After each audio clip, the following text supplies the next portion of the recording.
Greatest thing about mobile games is that your next favorite one could just randomly drop on a Tuesday without anyone ever seeing it. And July has already had a few at least. Hello friends, welcome back, this is Mobo. Today we're checking out 20 more new mobile games for Android and iOS.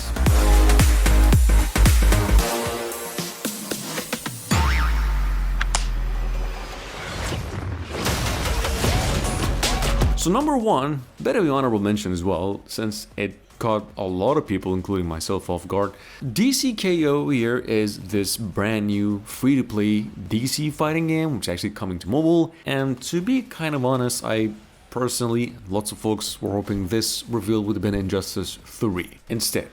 Still, however, it's packing this pretty solid roster of just DC heroes and villains with tag team battles and stuff, and if the gameplay ends up feeling good on mobile, it could actually carve out its own audience, of course. It's not the sequel everyone's been waiting for, but for DC fans, it's at least something to keep in mind until NetherRealms finally make Injustice 3 happen. I don't know, moving on. Don't Starve Together has finally made the jump to mobile today, and this is just one of the biggest survival releases we've had in a while, in a minute. If you're wondering whether you should go for it, the mobile version does in fact keep the full co-op experience, adds controller support, cloud saves, and a redesigned touch interface as well to make it work, which does actually work pretty good. Suffice it to say, if you've somehow never played this classic, you've got all the reason to do so if you wanted to. It is now live on the Google and the Apple Store for $8.99, including a 10% discount as well. It's a solid 9 out of 10. First release around the same time last year, number 3, we've got over here Mabinogi Mobile. In fact, if you've been waiting for the Mabinogi Mobile, the wait is sort of starting to finally pay off after becoming a pretty huge hit in Korea and even winning 2025 Game of the Year awards at the Korea Game Awards. It's now expanding beyond its home region, launching first all around Asia, then USA and other regions as well in a week. So why even care? Well, unlike most mobile MMOs, Mabinogi sort of stands out with a pretty neat little cel-shaded style, which is dope. It's got a very huge world, a great combat. It could say it's easily one of the most anticipated MMORPG mobile games right now, and if the global version follows the same stuff, it is definitely going to bring something good home. Time for our Togi Master Season, the JDM Spotlight event features... Well, this is no surprise. Asphalt Legends just keeps getting bigger and bigger. We've had a brand new update just today, finally adding a proper drift mode, a brand new MT, tracks inspired by Japan's tongue roads, plus a full JDM themed season with icons like Skyline R34, Supra MK4, whatever. It's actually one of the better, probably one of the coolest updates the game's had in a long time. If you were already an Asphalt fan, this is an easy reason to jump back. And if you're not, there's never really been a better time to see why it's still one of the best arcade races on mobile. It's an online game. Coming down to number 5, we've got Spirit Crossing, which took probably 2.5 years to land properly and is now finally sitting on Google and the Apple Store via the official final Netflix version, meaning it's now finally available on mobiles and still in making for other consoles including PC, which is a huge win for mobile gaming. Spirit Crossings is a pretty cozy collab social life sim with lots of MMO elements about building friendships and community, where you and other players are basically maintaining this hub between different worlds, helping spirits and slowly shaping the environment into something better, more positive. It's super relaxed, very social, more about hanging out than anything else, and regardless of combat. Very good game actually. Going now to number 6, we've got this thing called Bottle Thrower. One of those comedies we get once in a while that sort of know what they want to be. It's a sort of a goofy little physics fighting game, sort of like Tabs mixed with some arena fighter, where everyone just basically run around pelting each other with bottles, and it's actually way more fun than it is any right to be. The matches are pretty quick, controls are very easy to pick up, landing a good throw is very satisfying. Definitely not something you'd grind for weeks, but if you just want a few laughs and a game you can just jump in for 5 minutes and forget about it all day, this one gets the job done very well. So first things first, this actually came out where Super Box Delivery is actually the original PC game ported to exclusively Android right now, and it's the kind of game, I mean, it sort of caught me off guard. Like I went in expecting another endless running game, but in this case endless driving game, judging by the trailer by the way, but it really did have enough genuine charm of its own to keep me playing for a few extra minutes. So yeah, the driving's pretty smooth, going through traffic is pretty satisfying alongside the usual formula. You also get to pick up deliveries while trying not to wreck your van, as there's classic energy to it. It's pretty colorful, it's pretty clean, pretty cozy. The only thing that maybe holds it back a little bit is that it starts repeating itself after playing like a couple of hours. Still, for a free game, it's a nice little time killer. That's basically all over the mobile gaming right now. Narco Empire, in case you missed it, it's a Idle Tycoon brand new game with this crime boss theme, obviously, and I'll admit it, it's actually put together better than I expected. You're going in, like, always expanding your operation, upgrading, managing shipments, taking over new territory, which is probably one of the most addictive paces when it comes to mobile games, so there's always like another better little goal waiting for you to go forward for it. It's less about the action, more about watching your empire sort of snowball. It's probably not reinventing the genre, the theme does a lot of the heavy lifting, but underneath all of that, it's a pretty familiar mobile management sim most of us already love. That, with a pretty slick presentation and a progression that feels genuinely satisfying right from the start.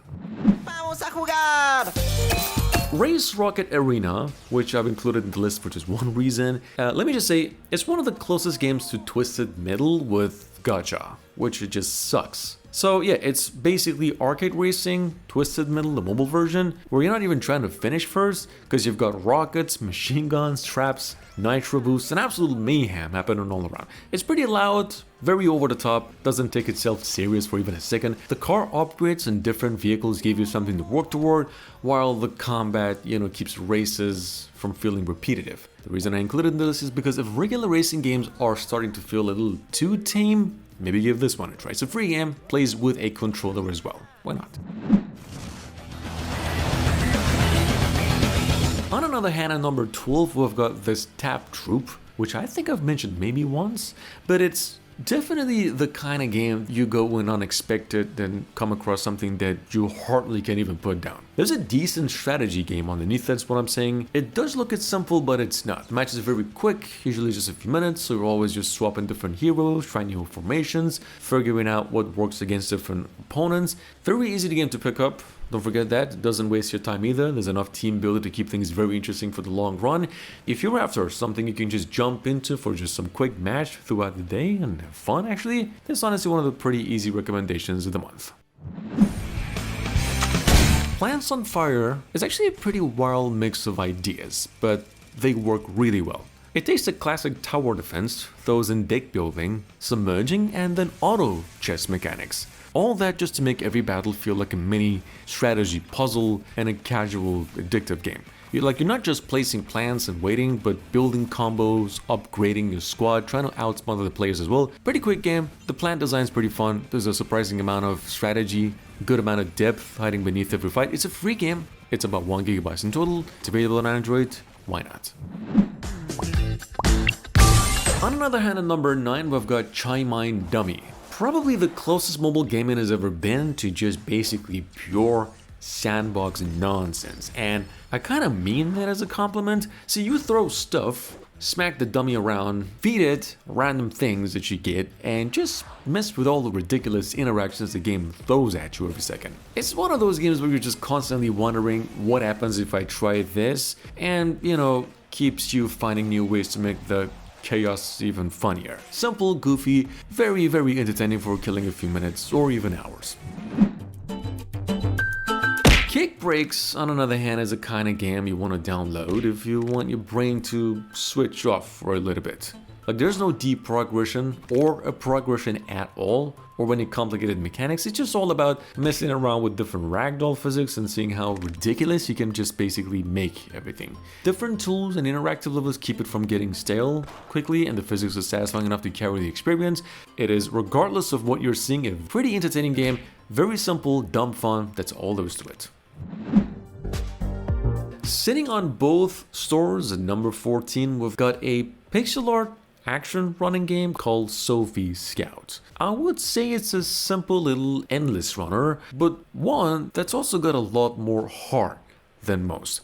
You're basically running through Europe, you're going through different cities because you're chasing this scout jamboree after missing the bus. So the gameplay is pretty easy to pick up. What makes it even cooler is that buying the game actually helps fun a real-life trip for the young developers behind it. It's a pretty small game with a genuinely nice little story behind it, pretty solid. It's an offline game, takes you $3. So on another hand, number 15, here's Project Deathless, which actually feels like it was made by someone who genuinely loves Project Zomboid, because it's a pretty hardcore top-down survival to begin with, where you're constantly managing hunger, injuries, supplies, and every little decision that could get you killed, but with like more depth. The procedural world, the vehicles, crafting, and deep survival mechanics give it way more depth than you'd expect from a mobile game. So yeah, it's definitely not for everyone, but if you've been looking for a proper survival sandbox instead of just another zombie game, this one's definitely worth. Going down to number 16, we've got, I don't even know how to pronounce that, but it's a horror game that ain't here to reinvent anything about the formula. It just really nails that creepy, don't make a sound feeling, where you're just literally tiptoeing through this haunted house, finding ritual items while this ghost is just constantly always listening for you. So the whole game will really make you feel tense. Nothing much to it. Let's say if you enjoy simple indie horror games that rely more on atmosphere than jump scares, that's a fun little offline scare to keep on your phone. Why not? Now, Global Ordnance here feels like it was kind of made for folks who really miss the old school real-time strategy stuff. Like, instead of spending forever building a base, it just throws you straight into the action where it's all about placement, timing, and keeping the pressure on as hard as you can. The battles are pretty fast. There's a nice little mix of tanks, aircraft, ridiculous super weapons, and personally I really like the fact that it really just skips the usual pay-to-win nonsense. Meaning, if you're craving something that scratches good old Command and Conquer itch, this one's definitely worth a look. Going even further with number 18, we've got Class X Online. Definitely one of the more unusual MMORPGs we've seen lately, where instead of the usual knights and dragons stuff, everything here revolves around rival schools battling it out all together in an open world. And yeah, but underneath the school theme, there's a pretty classic MMO where you pick a class, grind quests, level up, chase better gear, and jump into big PvP with other players. If you're looking for something that feels familiar but indie with a different setting and a different tone, it's at least worth checking out. Going even further with number 19, we've got Busking. It's sort of aiming for a more authentic take on bus driving, and some little details kind of help it really stand out actually. Like having an actual conductor, giving directions, busy Indian roads, and even the option to improve your own horns give it a lot more personality than the average bus sim game. Beyond that, it's got the usual mix of city routes, highways, mountain roads, different buses to unlock. Play it if you want something with just a little bit more spice, I guess. Now, on another hand, at number 20, we've got Tiny Knightfall. One of those tiny little games that doesn't ask for much but ends up being pretty easy to just stick with. Yeah, it's a night RPG, so it's all about steady progression, grabbing a better gear, beating a tougher boss, and watching your little hero slowly turn into an absolute monster. Nothing here is trying to be revolutionary, but sometimes that's actually the point of the game. So yeah, it's a night RPG you can check in for a few minutes, collect upgrades, hop back out. Pretty simple. And finally, closing up shop today, we've got number 21, Hero Wing. Hero Wing is in fact a arcade survival, and it sort of puts a fun little spin on the survival formula here, where instead of dodging things, you're actually rewarded for flying dangerously close to obstacles and pulling off these very risky near misses to build bigger combos. It sort of makes every run feel a little more active and skill-based than your average arcade survival. Throw in some good solid boss fights, upgrade options, and a good difficulty, you've got pretty solid replay. Anyway, hope you all found something worth. Thanks for watching. I'll see you again tomorrow.